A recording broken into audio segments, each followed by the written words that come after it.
Sousou no Frieren is a manga series written by Kanehito Yamada and illustrated by Abe Tsukasa.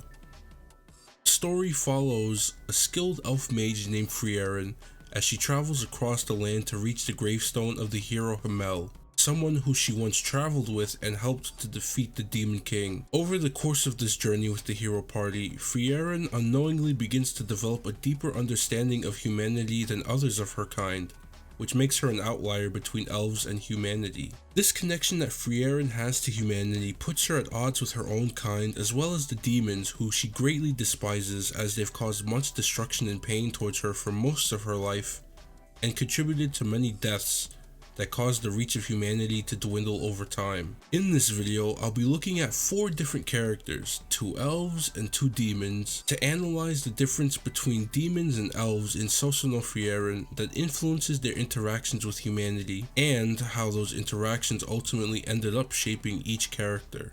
I must say before we start, please go read Sousou no Frieren. This manga is fantastic, and I think it's getting an anime soon. It's well worth the time.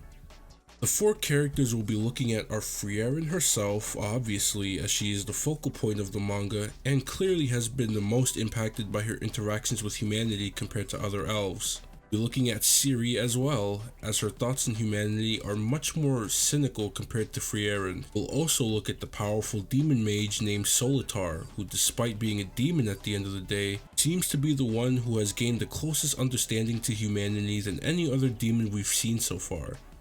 And finally, Macht, another powerful demon mage who, like the Demon King he expresses no care for, wished to seek some level of coexistence alongside humans. Let's take a general look at elves and demons before we dissect each character. Not much is known about elves. It's implied that their race has diminished significantly over the course of many years, as Frieren rarely encounters any elves on her current journey. The only other ones she meets are a monk named Kraft, who also had not seen another elf in many years, and the walking grimoire elf mage Serie, whom she'd already known for many centuries. What we do know about the elves is that most of them suppress emotion, which has played a part in their current predicament, as I imagine that their reluctance to show emotion makes them socially inept, so they aren't able to integrate well into society or even band together for survival. Demons also face dwindling numbers as well.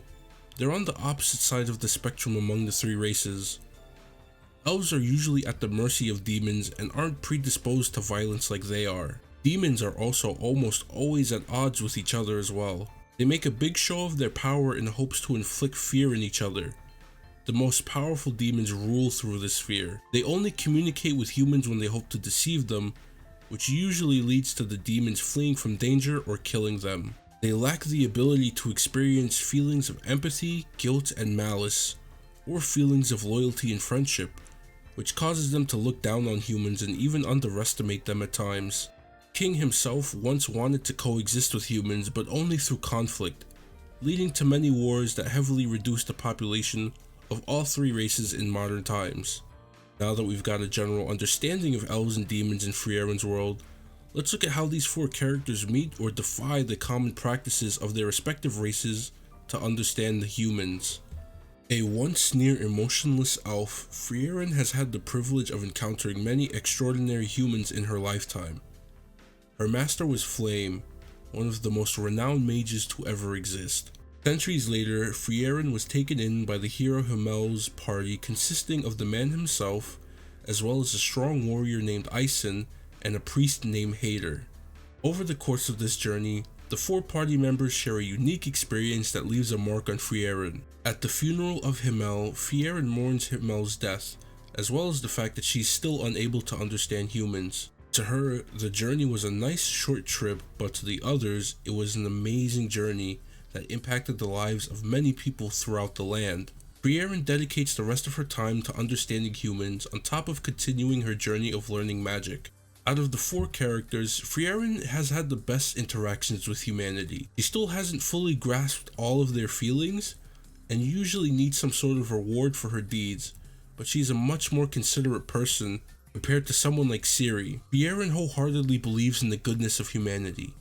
She's so engrossed in the human experience that during her fight against Solitar, she consistently refers to we and us people when noting their differences. Frieren could be referring to elves as well here, as she truly sees demons as nothing more than monsters, but she hasn't been around elves nearly as much as she's been around humans.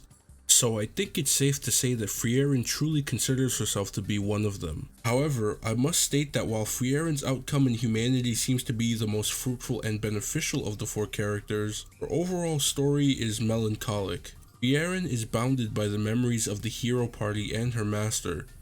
For as much happiness as journeying with Fern and Stark brings her, as well as helping people like Sane find their second lease on life, human life is ephemeral.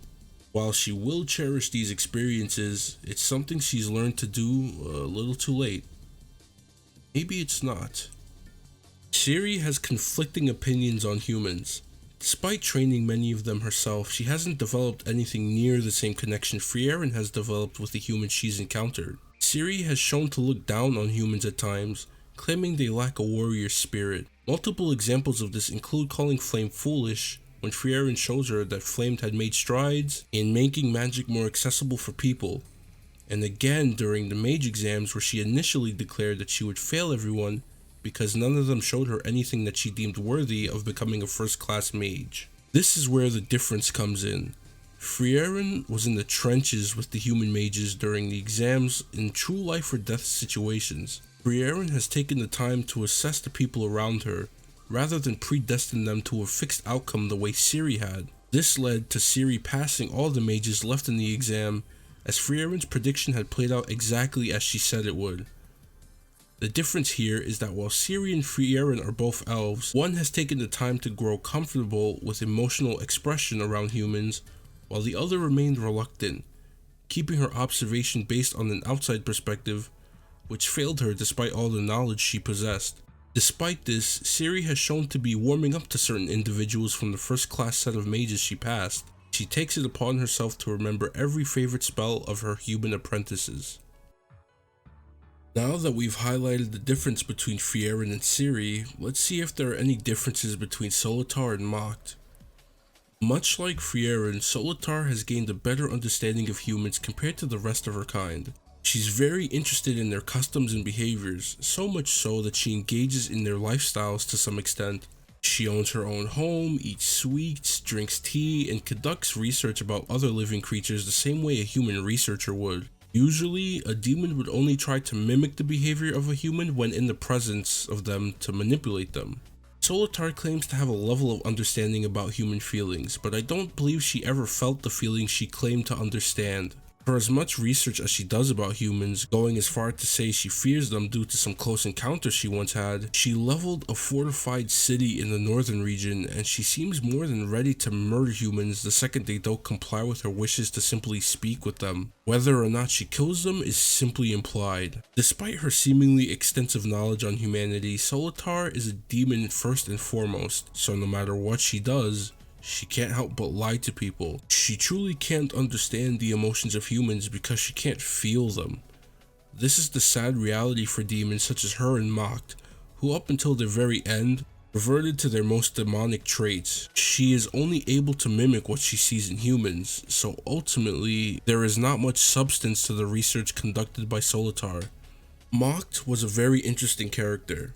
A demon who shares a lot of the common demonic traits but doesn't seem to enjoy conflict. He doesn't outright hate it, but he's more neutral despite being known as one of the 7 sages of destruction. Macht also appears to be asocial, electing to not help demons in their fight against humans, and genuinely doesn't care for the now dead Demon King, despite similarly wanting coexistence with humanity. While the Demon King felt that humans and demons could coexist through conflict, Macht doesn't understand why conflict seems to get in the way of coexistence. While his aversion to fighting has remained relatively consistent, he is also known to act out instinctually, which led him to attacking the carriage of Lord Gluck, a human noble from the city of Weiss. Gluck and Macht strike a deal, with Macht serving the Lord and Gluck looking to give Macht the understanding of human beings he seems to desire.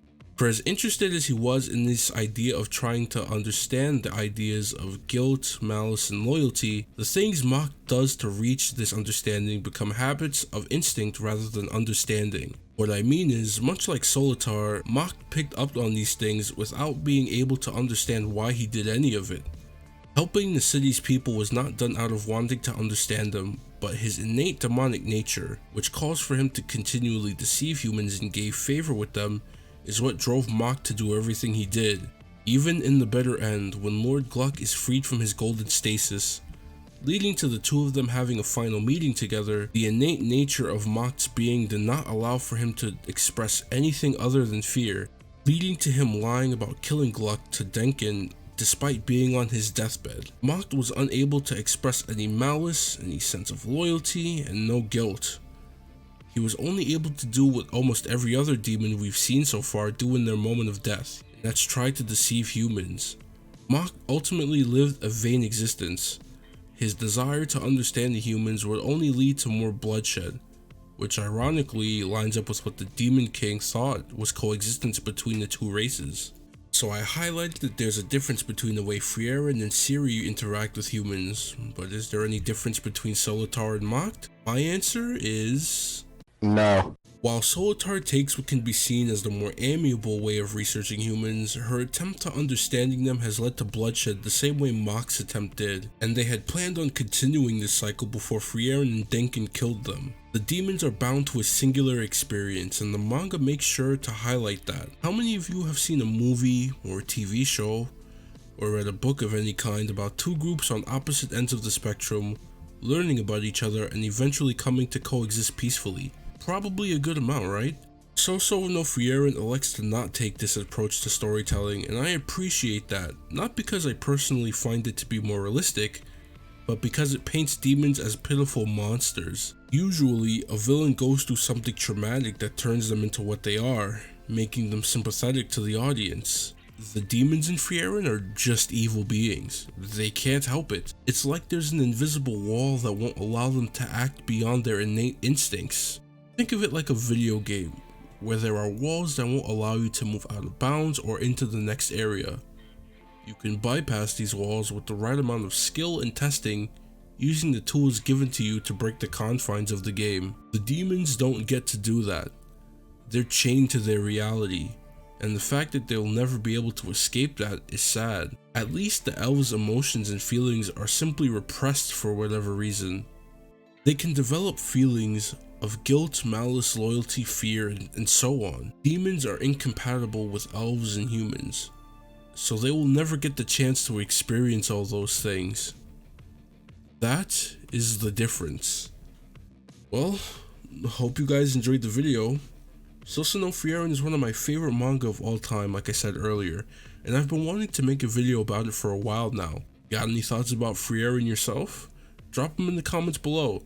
I'll give a quick shout out to you guys. And while you are still here, check out my other videos. That's all I got for now.